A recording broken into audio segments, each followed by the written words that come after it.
Welcome to episode 118 of the Parkrun Adventurers podcast. If you've been here since episode 1, that's a long time. Thanks for sticking with us and thanks for coming back. If you've just joined us this week, welcome. It's lovely to have you here. My name is Mel. I am co-host along with the enigmatic Scotty Trickett. Scotty, are you here? I am. Never been described as enigmatic, and I don't think it's actually correct. So off to a bad start. Off to a bad start, Mel. Well, I would disagree, and I'm sure a lot of our regular listeners would disagree as well. Hey, we've just spent the weekend together. We were on the Goldie. We were. We had a bit of a parkrun gathering of minds last weekend, which was both fun and exhausting at the same time. It was talking parkrun all weekend, talking vision, strategic vision of the organisation. It was exciting. You know, it does excite me, and I don't mind talking parkrun, as you may have already guessed. So to do it all weekend was pretty cool, and also hanging out with you was particularly cool. I'm not sure if you were so excited to see me on Sunday morning, though. Well, I was a little bit more surprised than it's whenever somebody it's early morning and it's cold and you're on your own and you get into your car, the last thing you expect is for somebody to open the passenger side door and just hop in, let alone a sweaty someone. Yeah. So let's paint the picture. Sunday morning, I'm a broken man. I'm not going to hide behind it. Which is frequently the case, isn't it? It is. So I made the announcement that I've given up my hopes of my marathon this year, which really shouldn't surprise anyone who knows me. I have failed again, but I've just lost it. I just am not running at all anymore. So on Sunday morning, we went out with the boys, all gung-ho. Yeah, let's smash out the Ks first thing in the morning. And I would like to mention at this point that I made the intelligent decision not to go for a run or run/walk to Junior Parkrun from where we were staying. I think I was pretty much the only one. Yeah. I will use the excuse that I was going to drive a bunch of people back to the accommodation afterwards. But isn't that cool though, Mel? So everyone involved in parkrun at board level and staff level, they've got this active drive to get out and go for a run on Saturday morning, or whether they walk to Junior Parkrun or run 20k beforehand. It's a nice group to mix with. But I went out for a run. The intention was about 12k, finishing at Junior Parkrun. I honestly, after about 2k, I was done. I wanted to turn around and come back, but I didn't. But I pulled the pin at 6k and let the rest of the boys go on, and then I'll say I'll grab the car and meet you guys at Junior Parkrun. Did you make it 6k? You told me it was only 3k. Oh, is that when you had a blowout with your calf? Yep. Gotcha. Yep. So the body's breaking down much earlier than 6k. But because I'm strong, because I've got that inner drive, I pushed on to 6k. Not at all to do with the fact that you were 3k in the opposite direction away from the accommodation and where your car was parked. Maybe. You had to run back that other 3. So for new listeners to the podcast, I live in Melbourne. I'm not familiar with where everything is on the Gold Coast. So I'm running back to our accommodation and I realised that my phone is at Junior Parkrun because I was volunteering as a scanner. And remember, the original idea was that I was going to run to Junior Parkrun. And I don't know, we call them Melways down here, Mel. That's like the old paper book map, like the big book with the maps. I don't think they exist anymore. I like the name of that, Melways. It's like where I would go. Exactly. What do you call them? What did you call them in Sydney? I'm sure they had a different name everywhere. Well, no, in Brisbane, where I, Queensland, where I actually live, we call them Refidexes. Refidexes. Yeah. Like, is that funny?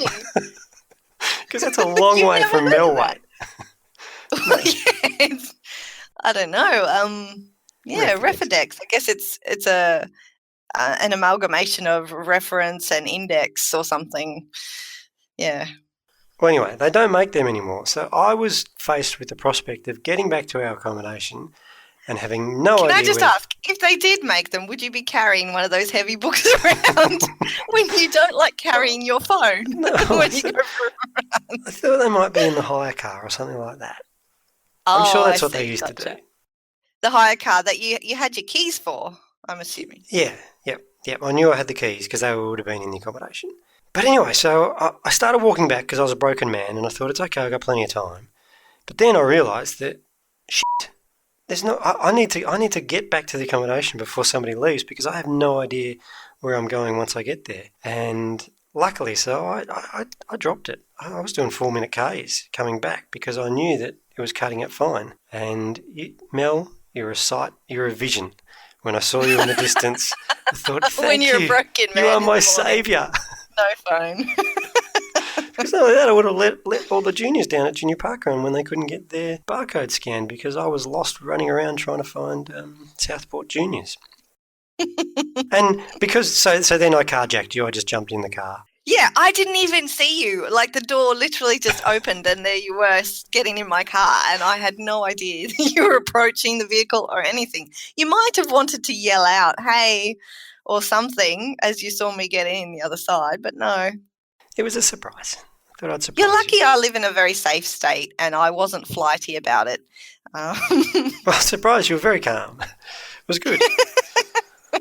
But to prove that I would have got completely lost, and you were my saviour, because when we started going, I thought it was in the completely opposite direction. So we were supposed to go right. I would have gone left, and I would have been in the harder surface. Not only this, see, you are making the assumption that you would have been able to get into the accommodation after everybody else had left to get your keys for your car. This is true. See, I didn't really think it through. I'll admit that now. I just really wanted to stop running on Sunday morning. And I thought about the consequences afterwards. And the consequences could have been I could have ended up running forever. Or would you have called a taxi or something? Not that you could have called a taxi or an Uber. Yeah, I think you just would have missed Southport Juniors and you would have had to sit down and cry, waiting until everyone got back. But anyway, that's my tale from the weekend. And you, one thing I was very impressed with by you is you did the double volunteer. So we all volunteered at Juniors on Sunday, but you backed it up or started it by volunteering at Main Beach. Now I'm curious as to why you did that, Mel. I know you have a love of volunteering, but tell me why. Well, I'm a fan of volunteering as well, and I had already run Main Beach, so I know it was the chosen parkrun destination because there were a bunch of people who hadn't done it that were coming from interstate, and that's all good. But I figured, I've already run the event. It might be nice to volunteer and help the team put it on for other people who hadn't run it before. So that was why. When the date for the weekend had been set earlier this year, I actually emailed Paul Ralph, the event director, back then. So it was like February. And I said, hey, I would like to put myself down for timekeeper on, what was it, the 24th of June or whatever the date was. And I think he was a little bit surprised to have a volunteer 4 months in advance. And he looked up and he's like, no, that's not the Gold Coast Marathon weekend, which they cancel anyway.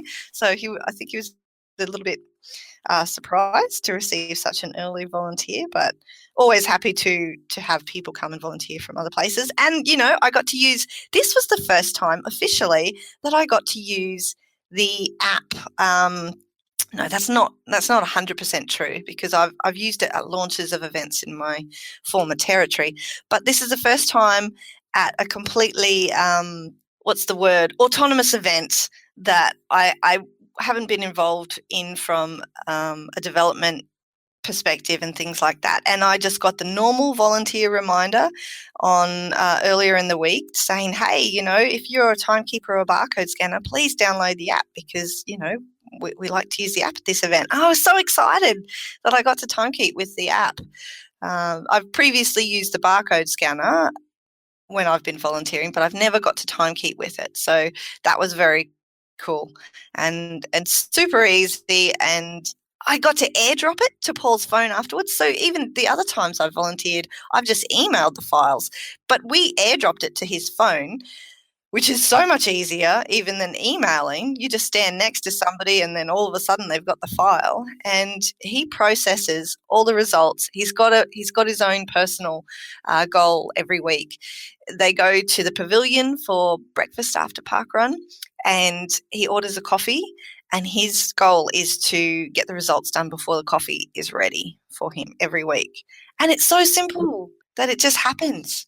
I was very impressed because I was being a bit fancy. We were standing in the ABC studios on the Gold Coast while the boss was doing an interview, and then bang, like it's not long after 9 o'clock or something. No, it was even before that my results popped up in my inbox. So very impressive slick operation at Main Beach. And I've got to say, I have run there before. I've done a couple of freedom runs, but I think this was my second official run, and it's a good one. It's a really good one. I'm kind of happy that that's our home of parkrun and the first event in Australia, because it's a great one for tourists and visitors to go and visit and get a real experience of parkrun in Australia. Absolutely. Yeah. If a little cold on the weekend. How did that help you with your running time? Did you get a PB? Now you're being silly. Oh, really? You didn't do very well, huh? Oh no, I'm saying now you're being silly about it being cold. It was almost tops off weather. Gorgeous. Says the Victorian. Hey, actually, no. I was standing there before the run speaking to you and our former guest, Mr. Matt Fullerton, and both of you from Victoria, and you said you were cold. Did I? Yes, you said you'd just been having that conversation that you're actually feeling quite cold. Okay. Well, once we started running, it was tops off weather. I was fighting my urges to keep my top on. That's right. I did notice that there were a couple of the male runners who were carrying their tops by the end of the run, so it's understandable. Yep. So that was our adventure, our Main Beach Goldie adventure on the weekend. And we won't talk about the World Cup loss of my team in the sweepstakes because I'm now out of the game. Right. But that's another story for another time. Yeah. Let's save that, Mel. This is a tease. You've done it, Mel Urback a tease. Find out what happened in the parkrun sweepstakes and which team Scott has got at the end of the podcast.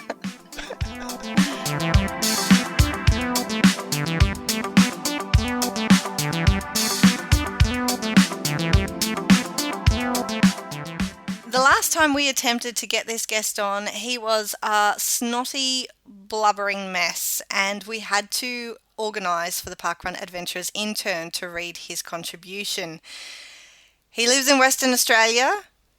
He plays and adventures over there and sometimes in other states and territories and countries. His name is Matty Trent. He's event director of Geographe Bay. Matty, welcome to the Parkrun Adventurers podcast. Thanks for having me on. I love a chat. Yes, we do know you love a chat. Now, we haven't been to Geographe Bay on the podcast before, so I want to hear all about it. Can you share for the adventurers what the course is like? It's a very simple out and back course along a beach path. It's really only just off the sand of Geographe Bay. As far as Western Australian beaches go, it's a little unusual as it's north facing. It is a magnificent spot for summer, as you do get a little bit warm, but you can go straight into the water afterwards, as the beach is literally only metres from the start and finish line. What we commonly see is that and then get a PB for parkrun on our course, as it is very, very flat. I think if you're lucky, you may get a metre of elevation gain on the out and back. So it's a pretty simple one, and with only moderate sort of crowds throughout the year. It seems to hover around the 70 to 80 mark, and we duck up to 150 or 160 over long weekends and school holidays and that sort of thing. As Bustleton is a bit of a holiday destination. Matty, I've been there. It's a pretty nice part of the world. I want to know how you've managed to arrange your life to be situated in this part of the world. How do you make that happen? Because it seems like a pretty sweet setup. Well, it was really just a few things all coming together at once, and my wife and I took the plunge to move down whilst I wasn't working full time, and my wife was just going on maternity leave. So we had a bit of time up our sleeves. and it has sort of worked out, and that was 5 years ago, around about. And one of the first things I got onto was trying to get a park run going. And so how long has it been going? How long has Geographe Bay? Geographe Bay is 4.5 years. So November this year is 4th anniversary. Okay, and you've been the event director the whole time? Yes. You must love it. No, I really enjoy my Saturday mornings, and I was involved a little bit in Bunbury before Geographe Bay kicked off. So, in Western Australia, you guys have sharks and things over there. Do you also have the stingers, or is that not really a thing, and therefore it's safe-ish if you don't mind being shark bait to swim? There's a few places where you'll see stingers at the right time of year. Geographe Bay's one of those because it's quite sheltered and can be very calm. They're not so thick that you can't swim, and they are only a mild sting. Most of the Western Australian coast is probably a little bit rough, and we don't see stingers around. We would love to have a bit of a wrap-up of what's going on in Western Australia with new events and things. You've grown a lot since the last time we had an update from our intern. Can you give us a bit of a recap on what's going on over there? Well, we've had a little bit of a flurry just recently. We had Mount Helena launch up in the Perth Hills last week, 23rd of June. They had a massive turnout. Now it was 254, I think. Can't remember exactly. It was fantastic. A rather cold winter's morning. The Perth Hills was had a little bit of a parkrun hole, I would say. It was a bit of a trip from anyone up there to get to their nearest event. But there's now one there up and running. We've got a couple more launches coming up in August as well. So on the 11th of August, Tamworth Wetlands will kick off down in the Baldivis area, which is the southern suburbs.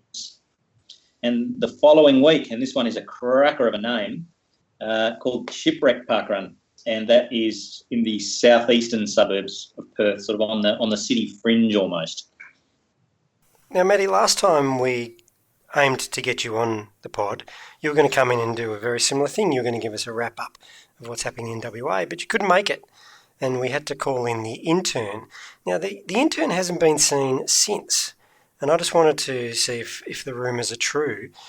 Has there been a feud between Matty Trent and our intern, and have you ever seen her since? Do you know about the whereabouts of our intern? Well, to be honest, I was a little disappointed in the intern. What I significantly funnier, longer, and better than what she actually read out. So I wrote a few stern words, and I have a feeling the head of Parkrun Adventurers may have moved her along. Let's go back though, Matty, because you mentioned a unique little event there called Shipwreck Parkrun. Super cool name. Now, is this going to be linked to the Pirate Club, which there's a bit of history linked to yourself there, I do believe? Yes. Well, I think it could almost become a spiritual home with that sort of name for pirates. However, I think throwing it into the mix to become a pirate would make it a little bit too exclusive for our many club members from the eastern states and even overseas that would endeavour to become a pirate. So I guess I'm pretty happy at the moment seeing Seven Seas and an R. And with the Pirate Club taking off, and it's taking off around the world, do you take a little bit of a pride in that to see one of your inventions get picked up? Yes, well, it is a little bit of a surprise to see how widely spread it became fairly quickly. I should probably do more thinking hung over in the shower, I reckon. There's not a lot of people who know where the idea of the club came from in terms of how it got out of your brain and onto the podcast and then out into parkrun folklore. Do you want to share the story, Matty? Well, I think I'm pretty sure I was heading for Darwin. I can not quite remember, and I had a stinking hangover, and I was having a little think in the shower, and my brain was going off in weird directions, and that sort of thought came to me. Now, and I guess we had a discussion over Messenger while I was waiting to catch the aeroplane, and it sort of just evolved a little bit. I mean, we did change it around a little to make it a bit more accessible to people, but I think we sort of settled on a fairly good medium of the 7 Cs and an R. I do like that you're very conscious that you want it to be accessible to people, and that not adding shipwreck in as a qualifying event for that purpose, is part of the thinking. Are you a member of your own club? Embarrassingly, not yet. And what plans have you got to get there? Well, it shouldn't take me too long to knock in and do it. In WA, we only have the 6 Cs. So that for WA makes it a little bit more difficult. I have, however, done Chippenham in the UK, so I've got my Cs covered once I get around all of the Western Australian Cs, and then I just have to duck off to our one Western Australian R in Rockingham, and which is almost a port near a port city. So I will hopefully from there join my own club. Well, speaking of I'm not sure how to link this, but speaking of clubs, we go from one extreme to the other. So one really cool club to the other one that you're associated with. What's the name of that mob? The Derek something or other? The Derek Zoolander Centre for Kids Who Can't Run Good. Right. Some people refer to them, however, as the greatest running club in the world. Right. Those some people being you and Mel? Oh, I think I could probably name 3 others as well. At least. I joke. It's a very successful running club. But are you the head of it these days in Australia? Have you taken over the reins of... Oh, no. I don't think there's no real controlling body. We sort of have a few people. I get involved and I talk it up and write a few run reports on the Facebook page and actively recruit. But as... A bit like the Pirates, really. Yeah, as an unofficial club. It's not, it doesn't cost anything to join. We don't have to wear silly green singlets. That sort of thing doesn't go on. Well, I hear that only goes on in proper clubs that you have to pay to enter these days. Yes, the only thing that you have to do to join the Zoolanders is to log into your profile on the Parkrun website and select the club from the drop-down box. And that goes for any running club really on there. It's very easy to change. I'm always amazed at how many people aren't affiliated with anything when I look at some of the results, and many of the running clubs are not for elite athletes such as myself. That they can just be around a little bit of fun, like the Zoolanders. What's that one that you're part of, Scott? The Easter something? The Westerfoldians is the name you're looking for, Matty. Oh, West. Geez, a long way east for a club with West in its name. Now, this is where there's going to be delay because I've got to think of a witty comeback. But let's just move on.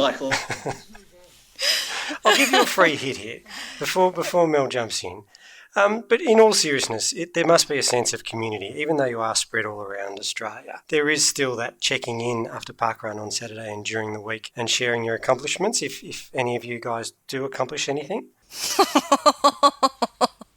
Yes, well, actually, not just around Australia. The Zoolanders are, in fact, a worldwide running club. If for listeners in the UK, New Zealand and the US, they can also choose the Derek Zoolander Centre for Kids Who Can't Run Good from their attached to their profile. So they'll show up in results there. So we do have active members in all of those countries.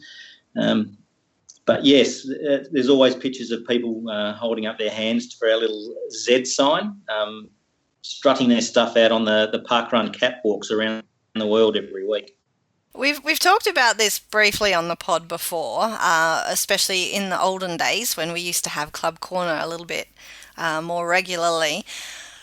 Do you think being a member of a club, unofficial, official, organised, disorganised or not, is something that people should do, Matty? Is it something that you would encourage people to look into? Absolutely. It just adds that little bit extra. I know myself when I'm out out touristing, if we see someone else in a Zoolander shirt or a hat or whatever they've got, it's always that little bit extra to say hello to someone you don't know and have a little bit of a chat, find out where they're from, why they're there, whether they're local, whether they're a tourist as well. Or at my home event, I see them coming through and I always ask where they're from. And do you find that there's any sort of rivalry with, I mean, obviously you and Scotty are both very passionate about your respective running clubs. I'm a member of both at the moment. I'm Scots. Yeah.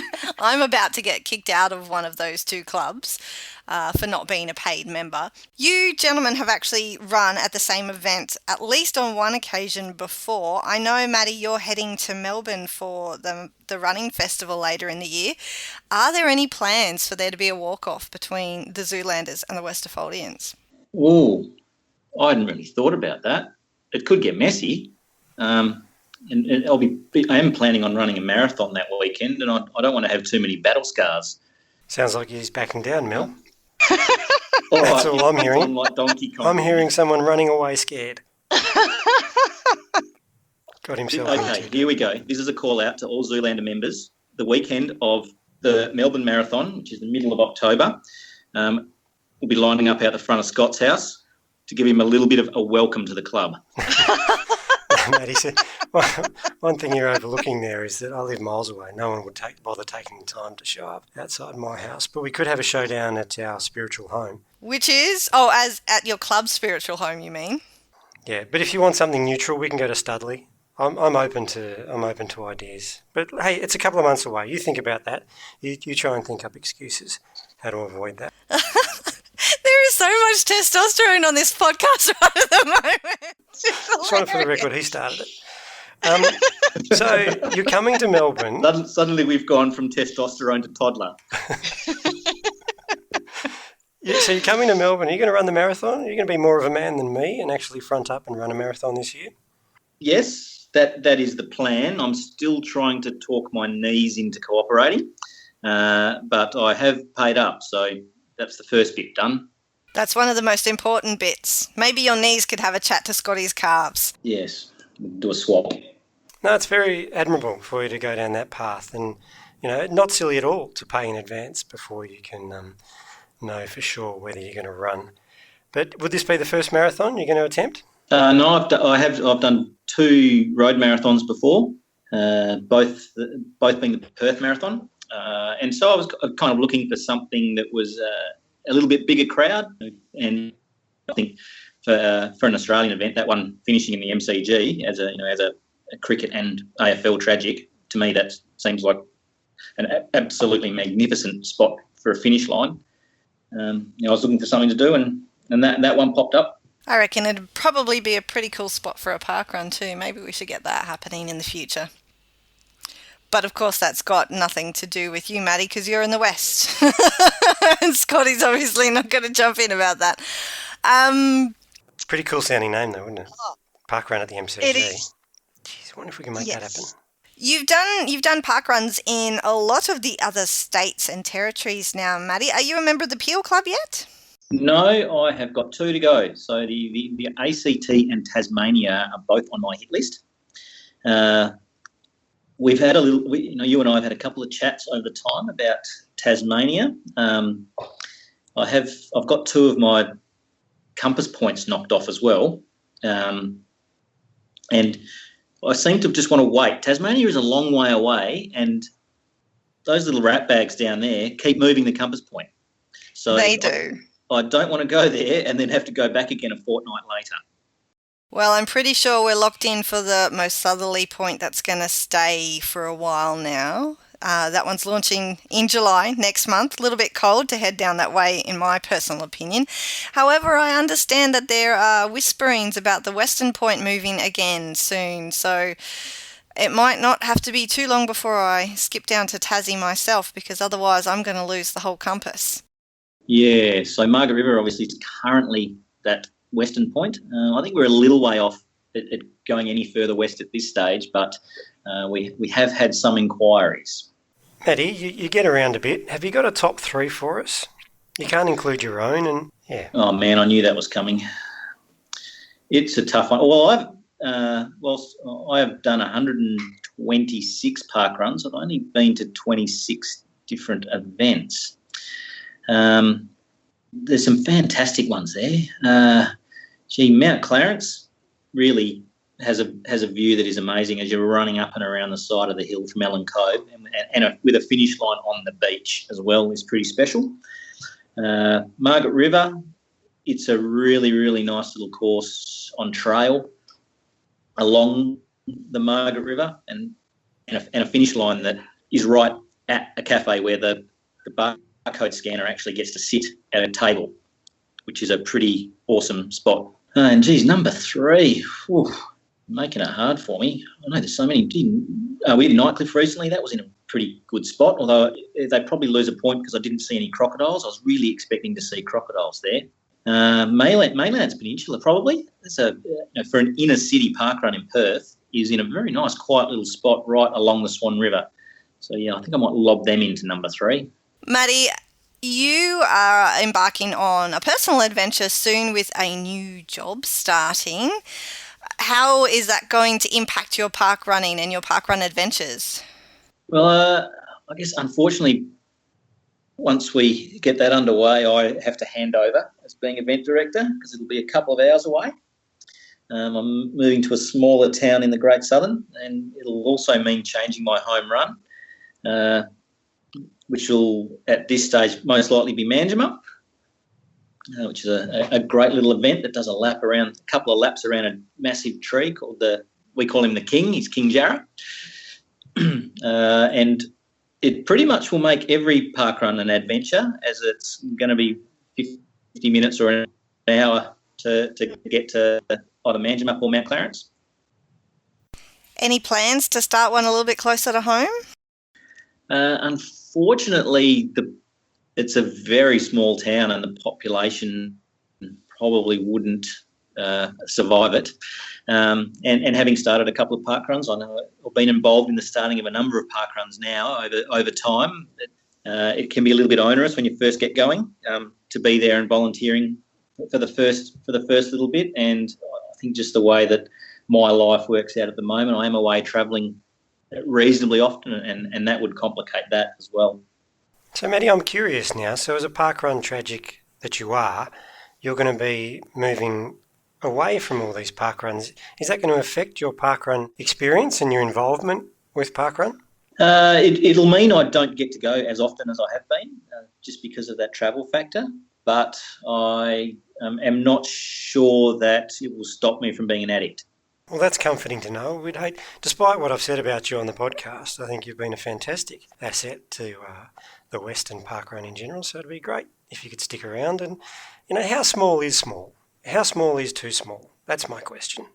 Well, a population of around 200 probably means that it's just a little bit on the small side, and a sort of country town where people are travelling for sport on Saturday mornings with kids and that sort of stuff as well. So you pretty quickly limit yourself to a number that's just a little bit below what would be sustainable.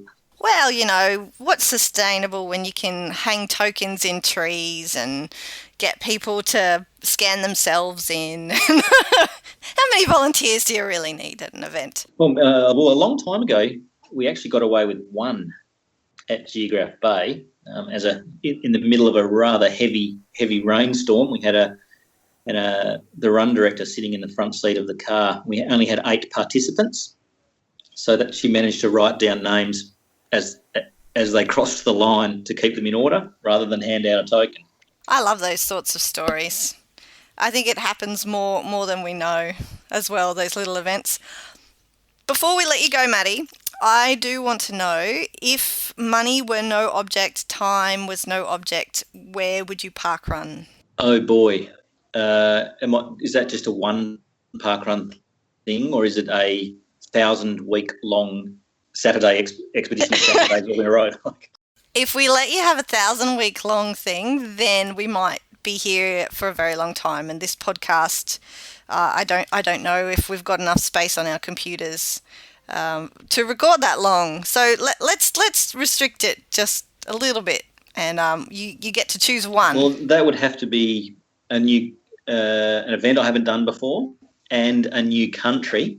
I follow a couple of the Russian events on Facebook, and I am constantly amazed by the depth of the snow and that sort of thing that they run through over there in winter. So I'd probably have a go at one of those Russian events, or Poland, where some of it looks pretty similar. They're scraping foot deep snow off the path before an event in winter. It looks like fun. I'm sure it is fun. So I hope you get there one day. Thanks for coming on the podcast this week, Matty. I'm just updating the merchandise for the West of Folding. So I just wanted to check, was it a medium or a large you're after?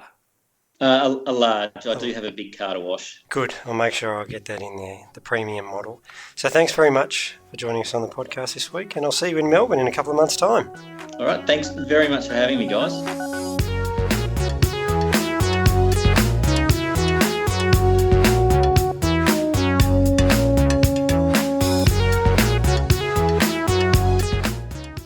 Parkrun Adventurers, it's Melissa here, coming to you from Hastings Foreshore Parkrun. We've had their 4th birthday here this morning, and we're at the brunch, and I've got the RD Tim Baldwin here. Hi Tim. Hi Melissa, how are you going? Hello Parkrun Adventurers. I'm good, thank you. So tell us a bit about Hastings Foreshore, Tim. It's been going 4 years? Yeah, 4 years today. Had a lovely birthday today, fluoro theme. Everyone got all dressed up, it was beautiful. It's a lovely 2.5 lap course, very flat, quite fast. It's a lovely course. I've been down here a few times over the years. And what's your attendance today? Attendance was 119, and for quite a chilly, cold day, it's a good. It was, and the skies stayed clear for us. It was a bit cold, but no rain. The rain held off, which, thank God for that. Yeah, that's good. And you put on a barbecue? Yeah, we had bacon and eggs. It's just a common thing that we've done throughout all our birthdays. The event team always put together a barbecue, bacon and eggs, and so everyone has bacon and eggs when we finish. It's beautiful. Very good. And you're a bit of an adventurer yourself? Yes, slightly. How many different events have you done, do you know? I think it's about 63. Yeah. Okay. Yeah. But Hastings is your obviously Hastings home. is my home. Yes. Try to RD here at least once every 2 months. You're a good volunteer. Yeah. I work every second Saturday. It makes it a bit hard. Yes. Yeah. Okay. Thanks, Tim. And how did you get started into parkrun? Okay, I started parkrun in I think it's 2013 at Diamond Creek. My brother came over from West Australia and said, all I want to do in this week is go to Diamond Creek Parkrun for their launch, which I didn't even know anything about it. And since then, I've only missed one Saturday for parkrun. I've slept in, and I've met many people, heaps of friends, made heaps of friends. Fabulous. Yeah. And you've got a trip planned? Yes, I've got a trip planned. I'm going to New Zealand in August with my wife, and I've penciled in a parkrun at Rotorua. Oh, that's fabulous. I hope it goes well for you. Thank you. Thanks for talking to me. Thanks, Mel. Howdy Park Runners, it's Toc reporting in for the Channel 5 News crew. I'm down at the wonderful coastal city of Portland in Victoria. It's been a smidge damp before parkrun, then it cleared up during parkrun. We got a bit of blue sky and now it's a bit of liquid sunshine again. I'm here with Kay and Tracy, part of the really bubbly event team down here. We've had a great day down here. Kay, you had an L plate on today. What was that all about? Well, today was my first day being run director. So, okay, well, we wouldn't have guessed that from the briefing. That was really good. You've done a great job. Oh, thank you. So, how many park runs have you done, Kay? I've completed 75 park runs now. Most of them have been in Portland, with just a handful away. Yeah. What's the furthest one away you've done? Wagga. Okay, there's a heap of adventurers have gone up to Wagga from Melbourne today, driven up overnight for it. Oh, okay. Yeah, I went up there for their launch. Oh, cool. Okay. I've also got Tracy with me. Tracy's apparently heard of the podcast before. How are you, Tracy? I'm very good, thank you. That's good. And you were volunteering today? You were scanning today? I was scanning, so I had the best position. I was undercover and I was nice and warm. Yeah, in the liquid sunshine. It's always sunny at parkrun, but today might have been a bit of liquid sunshine. You had a good spot for it. I did. That's right. I kept nice and dry where I was. So Tracy, what's your parkrun background? You've been out and done a couple of different ones? I've probably done maybe 6 or 7 different ones. I've done a couple in Tasmania, and then I do try and plan little weekends away around where the parkrun venues are. So, yeah. And funny enough, we've just discovered that we both did the Rolton launch on the same day, obviously, because it was the launch. Yeah, that's right. So that was a good one. Yep, you're down there for the Masters games? I was playing soccer and for a team from all around Australia, actually. Yeah. Yep, yeah, well done. We both play soccer and we're going to kick off this afternoon at 3 o'clock. So you don't get out and do a parkrun first, you try to volunteer on the soccer days? No, actually I nearly always run before soccer. Yeah. Bit of a loosener? Yeah, I just I love to run, so I'm very addicted to parkrun. So yeah. I tend to volunteer instead of running because I run on the pitch and K's in goal. So yeah. And so how did Alan, the ED from down here, the mighty Alan, how did he talk you into becoming a run director? He's been asking me for quite a while, and I think it was just a matter of time before I gave in and stepped up to the role. And it wasn't as bad as you thought, was it? No, it wasn't as bad, no. No, you stood up the front there like you'd done it a heap of times. Look, the only reason I sort of haven't stepped up before is because I just like to run. Yep. I love to run, and when you're RD you can't run, so yeah. So you didn't get out and do a pre-course run? No, not in today's conditions. I noticed there was a few out and about this morning. Mr. Murphy ran the Highlands Park Run very early this morning. He must have been RD at Highlands today. So, okay. And what's the weather going to bring for the rest of the day down at sunny Portland? I think it's going to be much the same, just drizzle. So soccer out in the rain? Yeah, that's right. We play rain, hail or shine. It doesn't matter. Cool. And for those that haven't been to Portland, just give us a quick course description of the Portland course. So we run around a lagoon, which is really quite pretty, and it's an out and back. So yeah. Yep. Really nice. And you've got a couple of bridges in there, so your keep's got his cricket pretty happy. A little bit of a hill at the start and at the finish again, so that's always a little bit tricky. But yeah, otherwise it's generally pretty flat. And apparently there's some fairly regular visitors out on course that I missed today because I was tail walking and just chatting as I walk, but you have a lot of koalas out on the course. We did. I think we had a koala out there today, and we always have some ducks in the lagoon. Well, lots of bird life in the lagoon, so yeah. And we have a swooping magpie in season too. Yes. Looking forward to that time of the year again. I've been swooped before and he's got me. And on the plus side, you've got a really great cafe to go to after parkrun to warm up again, and good coffee. That's right. We do, that's right. The highlight of it, the social side at the end. Yeah, no, there's a big group inside, so that's really good. Well, thanks for your time, and we'll call it a day. Cheers, guys. Thank you. Bye. It was ladies first with our own official Melissa Ellis from the Channel 5 news crew visiting Hastings Foreshore, and Toc was back again. Toc's getting around the state, Mel. He was over at Portland, which is a long way from Inverloch. Portland, yes, it is a little bit of a ways from sunny Inverloch. However, it sounds like they had a great time. Big shout out to Kay, who was a first-time run director and was awesome by all accounts. And also to Tracy, who we understand listens to the podcast in the bath. That's a first, Scotty. Well, it's a first for me. Do you know of other people who listen to our podcast in the bath? Nobody's shared that information with me up until this point. Yeah, I don't have a lot of bath conversations with people in general. So I wouldn't be surprised if others do, but great. Hi, Tracy. Shall we head to the Poem Zone? We've had a couple of submissions for the Poem Zone, or would you like to find out where our launches and anniversaries are this Well, week? we've got a structure, Mel. We've got a format. Oh, do we? We do. Well, then let's head back. We've got a launch, only one this week in New South Wales at Merriwa. There we go. This is a strange old week. Is it because it's like this? Because we've only got one anniversary too, which is at Logan River. And I reckon it's because it's the 30th of June and sometimes... And it's cold. Well, no, I don't think that stops launches. We go crazy with launches at this time of year. But I think this is because this is the 5th Saturday or something in June, so this wouldn't happen very often. That's what it is, Mel. Oh, you think? Yeah. So only every 5 years are we able to launch? No, that doesn't make any sense. Well, maybe Sarah Logan, because she was when she launched Logan River, she was in the know. She was running the show. And maybe she's put a clause in that no other events will share this weekend, so all the limelight is on Logan River. Who knows? It's a mystery. Yep. But there we go. That's it for this week. So now you can press on to The poem The zone. poem zone. Still haven't got. We need a theme. I still got to work on that. Like a theme music or a Yep. theme. Okay. It needs intro music. I'll let- It needs something. It needs a sting. I hope I do it before we run out of poems. Well, that will only happen if people don't keep sending them in. So keep sending them in, people. You can either email them to parkrunadventurers@gmail.com or send us a Facebook message on the Parkrun Adventurers Facebook page.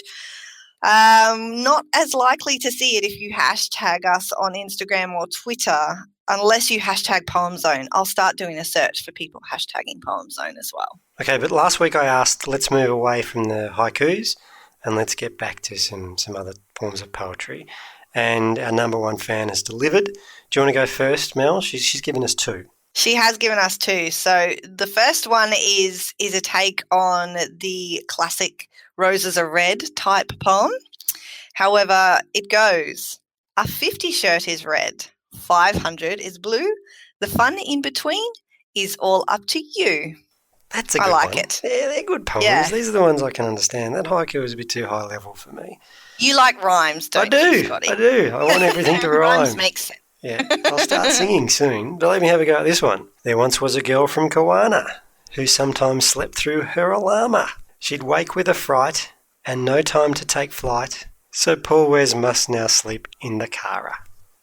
Dodgy but funny. Dodgy that but was a funny. hashtag Melissa sent in, and Love it. I did laugh out loud when I read that the first time, I will admit. And so once again, she's showing her preference. You're obviously her favourite because she didn't. I write just one for love me. that she's created words to rhyme with Kawana Yeah. because I don't know that any exist, but she's made some. She's made it work. Now she just needs to figure out how to rhyme something with Westerfolds or Westerfoldian. Yeah. That could be a bit more of a challenge. Well, president. We can go there. I'm now the president. But, so that's it. The Poem Zone, that's it. We're going to wrap it up for this week. We need more entries. If you want the Poem Zone to keep going. We love them. We love them. We love reading them. And we love it when parkrun adventurers get a little bit creative off the parkrun course. It's very cool. But we are wrapping up for today. And Scotty, you're off on a bit of an adventure in coming weeks. So podcasts might be a little bit, how are we going to do this? Well, let's find out. We're still going to record while you're away? So remember this fateful time last year. So yeah, I'm heading back to the UK, and this is the time of the year last year where we had a hiatus.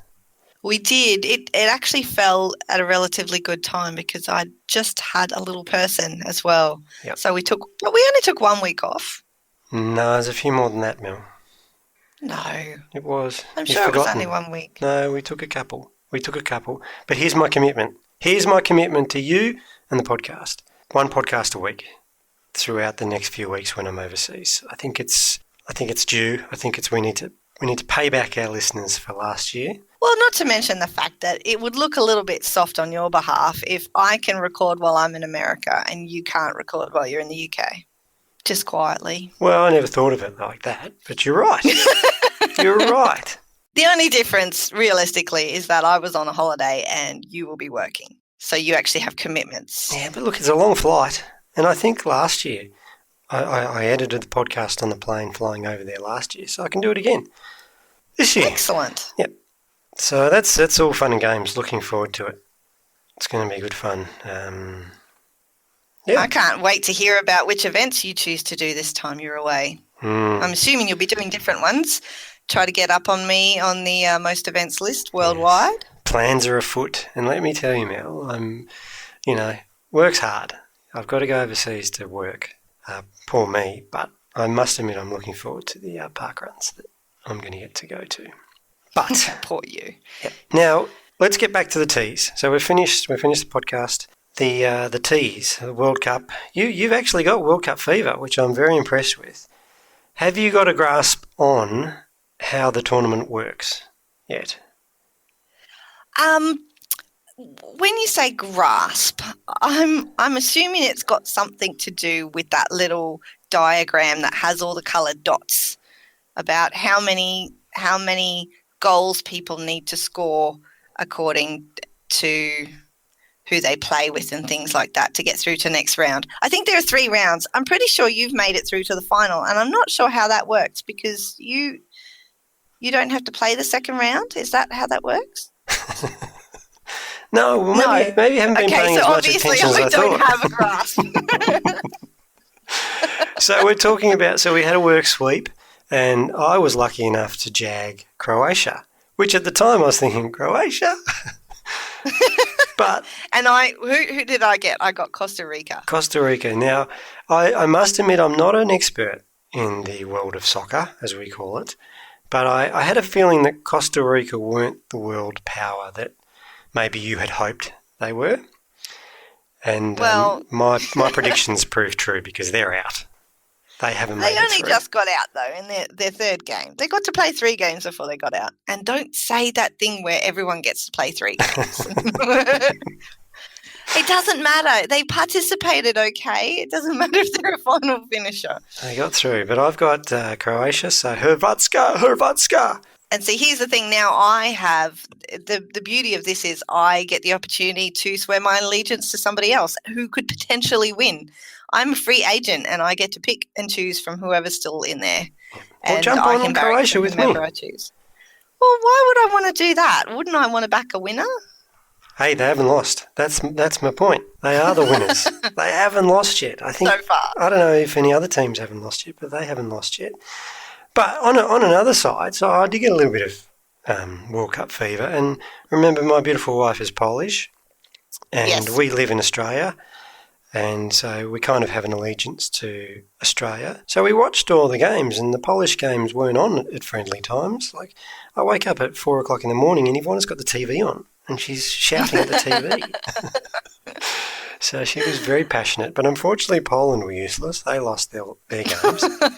Australia were pretty much useless. But so it hasn't been a successful tournament in that respect up to this point. But it's fun being in the game, isn't it? Yeah. Thank God for Croatia. If I had $1. Well, good luck, Scotty, with your future games, and we should check in on those as the World Cup progresses.